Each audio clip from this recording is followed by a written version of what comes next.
Chrissie, hello. Hi, Simon.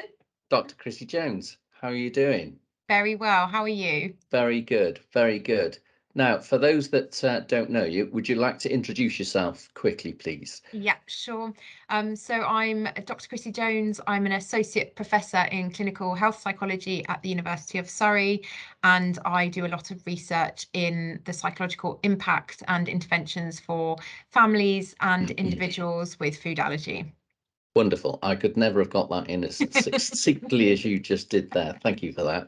So I was keen to have a chat with you really about, the helpline that we get, the contacts that we have, people will be quite aware, that worry, the anxiety, the stress that people are faced with and have to live with and deal with upon initial diagnosis, if that's the right way of saying it, or, that kind of confirmation that they have a serious allergy. I'm very aware how long people have to wait to go to an allergy clinic, and it's the contact that we have on the helpline for people saying, well, what do I do? How can I do this? Either it's them or it's a member of their family, but it could be quite a life-changing. It's a very different way of living, isn't it? And therefore it's something that they are anxious about. Going out to restaurants, they're anxious about going, having the children going to school. How do you get kind of, what are the kind of things going on in your mind that just must be turmoil? Yeah, I think the first thing to really acknowledge is that for most people, they will have been anxious in that kind of lead up also Of to the course, yes, indeed. diagnosis, because that can be quite a lengthy process, especially in the UK with the National Health Service being, fantastic as it is, but there are lengthy waits to actually get a diagnosis. So what we see in the literature is actually for some people, their anxiety is actually reduced when they get a diagnosis because they have some sort of certainty around actually knowing what the problem is. For other people, obviously that anxiety maintains for the reasons you've just said. You have to be vigilant towards the allergen then from there on. You may, if that's yourself as an individual, but also for your child, thinking about schools, every time you eat something, all the kind of aspects that we know about. So I think people can respond very differently, and for some people it can be almost, okay, I know now what the issue is, I can make an action plan and I can kind of try and adhere to that action plan. And for other people, it just might throw up more anxiety because it feels even more uncertain in terms of they don't know how quite to manage the situation or how to cope with it. I'd say as a first port of call, there are some really fantastic kind of freely available resources online. So we actually did a review of the kind of freely accessible resources, if you just kind of Google psychological support for allergy. And these have got lots of different tips and tricks from counsellors, psychologists, nurses, dietitians, consultants who all work with allergy patients and families. So I would say that's a really good first step. There might not be a huge amount of evidence behind a lot of the things, but a lot of them are common sense and unlikely to do any harm. I think the other thing is to reach out to yourselves at Anaphylaxis UK. You've got a fantastic resource of kind of support group networks around the UK. I've been to quite a few of them myself, and I know from my own research that one of the aspects of self-care, which is actually enhanced, as being a member of a support group. So there's something that people get not just from an informational capacity, but actually sharing that experience with other people in a similar situation, which can be enormously helpful for people, especially in that kind of initial diagnosis where they're not quite sure where to turn. So are there these online tools that you mentioned there? I mean, perhaps if we have a chat later on, you can show me 2 or 3 links, and then we can include them Yeah. somehow in the magic of YouTube. And I don't know how you do that if people are just listening, but we'll no doubt think of a way of communicating that. Does it specifically need to be for allergies, or is it? I mean, I've come across CBT. Yeah. Is that is that a kind of a catch-all behavioural change type of?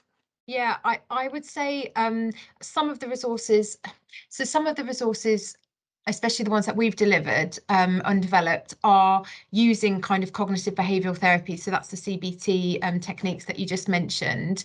And CBT is a catch-all term for cognitive behavioural therapy, and you can apply it in different settings. And, you know, things like graded exposure, we might use in the sense of allergy, but this is not to the allergen. I have to make that absolutely crystal clear. This is to events that we might be avoiding, for example. So, you know, a typical Going to restaurants. Yeah, Going exactly. out. So, Okay. you know, you might, so a typical formulation, I'm thinking about some, you know, teenagers that I might have worked with clinically, where they come forward and they say, I've been invited to this restaurant, I'm really anxious, but I also want to go. I feel guilty that I'm not spending time with my friends. I'm worried that I'll be left out. So these are the kind of thoughts that come with that kind of initial invitation. So that's the trigger, is the invitation to this restaurant. But I'm worried about having a reaction. I'm worried that my parents are going to be worried, you know, and all of these sorts of things. And those feelings that you get, you know, there's worry, there's isolation, there's loneliness, there's low mood, there's a bit of guilt that you're not seeing friends. And obviously, people, one coping mechanism is to just not go, that those feelings and those thoughts overwhelm us to such an extent that we just don't go, which is fine. You know, what that does is we're then not anxious, we're not worried, we're not, you know, we might still feel isolated, we might still feel guilty. So some of those kind of emotions stay with us. And then the next time we're invited to a restaurant, we might respond in the same way because it worked for us in the short term. But what it doesn't do is address those feelings of isolation and guilt and low mood, because actually we might even feel worse about that in the long term. So that's the kind of graded exposure we might do to try and address actually being able to go to a restaurant. And it might be things that, you know, certain steps that we can take, or problem solving. So are there certain restaurants that we know have got very good and very clear and very transparent allergy policies that we feel we've done our homework on, other people within the allergy community have recommended them? You know, are those sorts of things that actually improve our confidence and self-efficacy in making those decisions and going to these kind of safe spots? So I think there are things that we can do, but we know if we keep avoiding an issue like that, it just becomes worse, and those other feelings can become bigger for us and stop us from doing other things as well. I have to say also, for some people, not eating out is not a big deal. So it depends, you know, when you're thinking of that continuum, if you like, where people are being incredibly hypervigilant, avoiding lots of things, maybe impairing their own social life and quality of life. Versus kind of the other side, where they really are quite risky individuals. They're probably not paying attention to labels or ingredient lists, is problematic on the other side. And then what you have is this kind of sweet spot, pardon the pun, in the middle. But that middle could look different to different people. As I say, some people don't find not going on holiday distressing or impairing in terms of their quality of life. So I think we have to really work with the individuals in that sense. But that might be kind of one example of how CBT might be adapted to the allergy specific environment. And I would say there are other techniques that we have less evidence for. So most of the research to date has involved adaptations of cognitive behavioural therapy type interventions for allergy. We are in the process, we've just finished a mindfulness trial amongst parents of children with food allergy, which that's going to be hot off the press hopefully in 2023, and showed really strong positive results as well. And we definitely need you back on to talk about that. Yeah. And there are some other, we're also looking at more compassion focused and kind of trauma side of things. So thinking about when a parent has had a really traumatic experience, thinking about seeing their child go through anaphylaxis, how do we support that spectrum, not just the kind of everyday levels of anxiety. So we're trying to, you know, solve every kind of eventuality to help people feel supported. So what we're describing there, I mean, we mentioned about online support, and is that a kind of an online course that somebody does, or is it, as we might be, you know, having a chat now over a video camera, you do actually need to talk to a therapist? So the interventions that I've developed, and again, this is some work that we will publish. The manuscript's just being written at the moment. I'm hoping to finish it over Christmas. But we basically ran groups. So these were two kind of 2-hour groups, and they were spaced a week apart. And we involved children aged 11 to 17 years. We had adults, so 18 plus, and we also had a different group for parents. And we typically ran with 8 to 10 groups of participants in each group, and we delivered group workshops using cognitive behavioural therapy type skills, as well as other kind of psychological approaches. And the nice thing about having them a week apart was that people were able to practice those skills in between and come back and discuss. And obviously they were learning these psychological skills, but again, one of the things they found really helpful was speaking to other people who had a shared experience. And what we saw, we measured outcomes. So we looked at predominantly quality of life before the interventions at 1 month and at 3 months, and we compared them to a control group who received no interventions but did get the outcome measures, so those questionnaires. And we had a really large effect on quality of life at 3 months. So this was something that people had obviously learned and stayed with them, and they were able to keep practicing it. So I think that's really encouraging, because what we're hoping to do with the next stage of this work is to train non-psychologists to be able to deliver the workshops. So people join online. Yes. We were running them via Microsoft Teams and Zoom, and they could just join in an evening or weekend or whenever it's convenient. I'm not sure. I have done some work around entirely guided websites, and we don't see the same effect. So I think it does require something about being able to engage with a therapist or someone facilitating the intervention, as well as like discussing with other people, because there's a lot of group exercises which I think people find really helpful. I think the challenge for most people, I'd suggest, is actually being able to access that sort of I mean, what would you call it, an intervention, or at least a group workshop. Workshop. Are there things then that people can do individually or maybe as a family that would help, either doing something online, or are there things that they can ask their GP while they get to go to having that wait for the allergy clinic referral? What sort of things should somebody ask for? So I would say, first things first, definitely look at Anaphylaxis UK and Allergy UK websites. They do have a lot of resources. We have a lot of resources on there.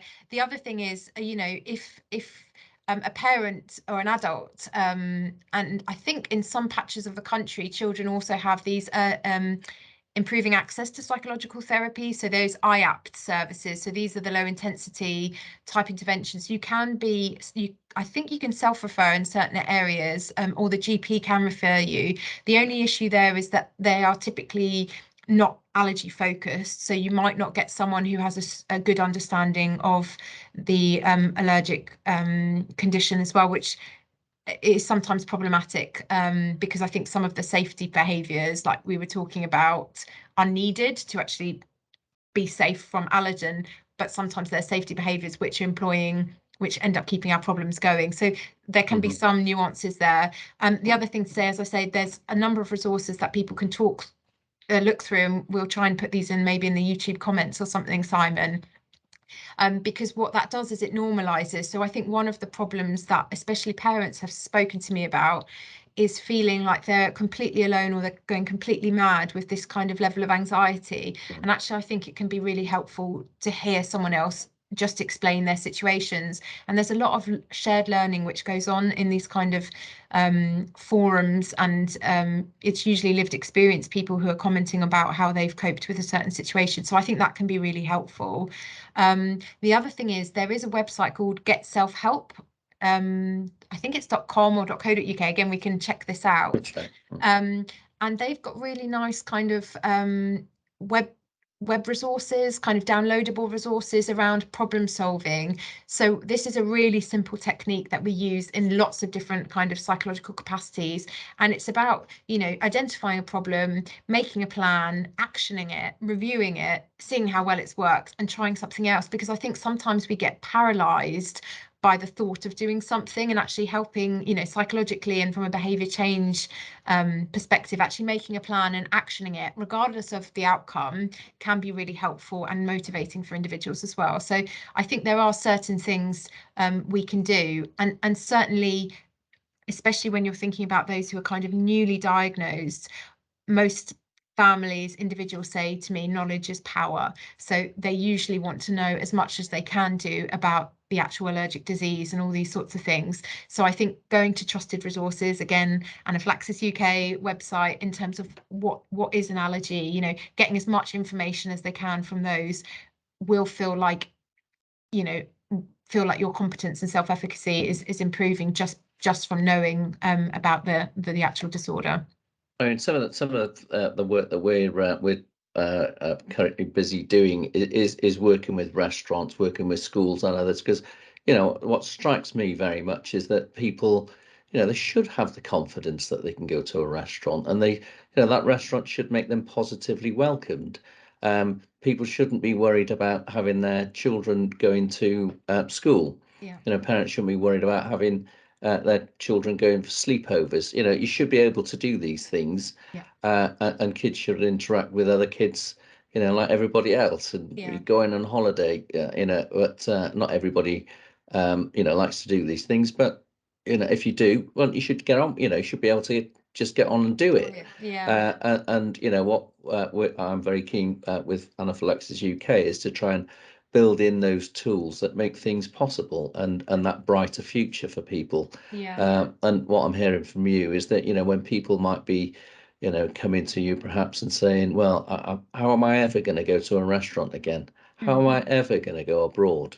Yeah. You know, and we know that there are people that do. Yeah. And you can show them and teach them the skills on how to do that, I presume. Yeah. I think you know, it's complete, you know, it's an absolutely fair point that these are things that people should all be able to do. And I think there are pockets of incredibly good practice, which again is something where I think social media has a place where people share. So I know whenever I'm looking at kind of Facebook groups or Instagram groups, people have got kind of whole groups dedicated to where to eat out and all these sorts of things. Where's somewhere safe? We're going on holiday to X. What do you recommend? You know, is this possible with a family who may have multiple allergies, especially within one family? And I think it's all possible, but it does take time. And I think, you know, these places where good practices are shared, or bad practices, you know, they're equally important to know where to, you know, legitimately avoid somewhere where you know, people might not be taking the allergy seriously. You know, I think these are great resources, and, you know, that's one thing, that one good side of the internet, I guess. And people, I know Twitter, there's a big debate about Twitter at the moment, but there are some real key figures within Twitter as well, where you can follow, who again share these kind of good practices and top tips. And I think one of the things around the restaurant's situation, going on holiday, is about that assertive communication, because I think, you know, you can only do what you can do in terms of asking, and if something doesn't feel transparent or you're concerned in any way, you know, just don't risk it. It's not worth it. But make sure you're able to have those assertive communications, and don't feel like you're putting anyone out and all those sorts of things. So that's one of the things, especially with in the children's workshop that we ran, the children really wanted us to focus on, because, you know, they're at that awkward age where they're transitioning to independence anyway. So feeling like you're being pushy to adults can feel quite uncomfortable. So how do we, as I say, give that kind of confidence and competence for young people? But it's not just young people. We all experience that from time to time, especially, you know, there can be stigma around food allergy as well. So it's trying to, as we say, educate everyone and raise awareness for everyone, so that there's safety for our people who are living with food allergies. Very interesting, very interesting. Now we'll definitely chat in the new year. Yes. About all the other exciting things with the research that you've done. Yeah. If you're up for that, I'm very up for that, Simon. That's great. That's great. Let's do that. So yeah, we've kind of run out of time. We could always, I mean, so I would say the same thing on each one of these calls. We could talk for a very long time, but don't want to use any more of your time, and keep, we'll get you on next year in a couple of months' time. feel free. And Lovely. if you wouldn't mind sending those links over, Yeah. we'll somehow work it out. Yeah. I've only just worked out how you use YouTube, so people will have to bear with me. It's okay. I think we might be able to put them in the comments Yeah, box, but I'm I not think quite so. sure how to Yeah, do I it think either. so. So we Yeah. can learn together. Yeah, there we are. Let's do that. Awesome. Excellent. Great to Thank speak you so to you. much, Simon. See you soon. Take care. Bye. Bye.